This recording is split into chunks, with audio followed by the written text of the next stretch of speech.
मक्का मुकरमा में एक काफिर वलीद नामी रहता था। इसका एक सोने का बुत था जिसे वो पूजा करता था। एक दिन इस बुत में हरकत पैदा हुई और वो कहने लगा, लोगों, मोहम्मद अल्लाह का रसूल नहीं है, इसकी तस्दीक ना करना। मुआज़ल्लाह। वलीद बड़ा खुश हुआ और बाहर निकलकर अपने दोस्तों से कहा, मुबारकबाद, आज मेरा माबूद बोला है और साफ साफ इसने कहा कि मोहम्मद अल्लाह का रसूल नहीं। ये सुनकर लोग इसके घर आए तो देखा कि वाकई इसका बुत ये जुमले दोहरा रहा है। वो लोग भी बहुत खुश हुए और दूसरे दिन एक आम ऐलान के ज़रिए वलीद के घर में एक बहुत बड़ा इज्तिमा हुआ ताकि इस दिन भी वो लोग बुत के मुंह से वही जुमला सुन सकें।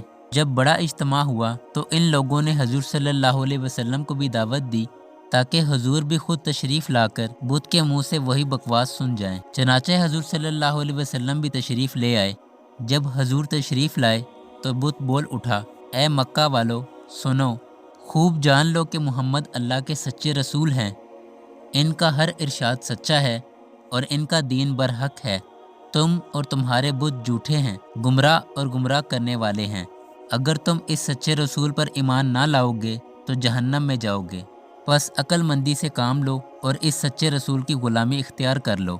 बुत का ये जुमला सुनकर वलीद बड़ा घबराया और अपने माबूद को पकड़कर ज़मीन पर दे मारा और इसके टुकड़े टुकड़े कर दिए। हजूर सल्लल्लाहु अलैहि वसल्लम फातिहाना तौर पर वापस हुए तो रास्ते में एक घोड़े का सवार जो सब्ज पोश था हजूर से मिला। इसके हाथ में तलवार थी जिससे खून बह रहा था।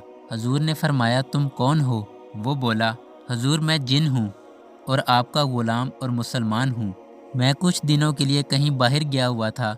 आज घर वापस आया तो मेरे घर वाले रो रहे थे। मैंने वजह पूछी तो मालूम हुआ एक काफिर जिन जिसका नाम मुसफ़िर था वो मक्का में आकर वलीद के बुत में घुसकर हजूर सल्लल्लाहु अलैहि वसल्लम के खिलाफ बकवास कर रहा था और आज फिर गया ताकि बुत में घुसकर आपके मुतल्लिक कुछ बोल सके। या रसूलुल्लाह, मुझे सख्त गुस्सा आया। मैं तलवार लेकर इसके पीछे दौड़ा और इसे रास्ते में कत्ल कर दिया और फिर मैं खुद वलीद के बुत में घुस गया और जो कुछ कहा मैंने ही बोला है।